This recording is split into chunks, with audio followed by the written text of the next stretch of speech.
tunapoingia kufundisha ndoa, mimi nikiwa mara nyingi ni mwalimu wa ndoa na watu wengine ni walimu wa ndoa, naomba tuwe makini sana. Kuna namna tunaalikwa kwenye matamasha, kwenye manini, kufundisha wanawake na ndoa, wanaume na ndoa. Unakuta mtu anataka afundishe experience ya maisha yake kwenye ndoa ya mtu mwingine. Wewe unawakufanana naye?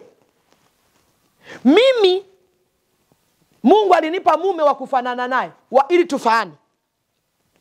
Mume wangu sio mume wako, wala mke wa huyo sio mke wako. Kwa hiyo ukijifanya unafundisha experience yako wewe imekufaa kwenye ndoa kwa sababu wewe unafanana na yule.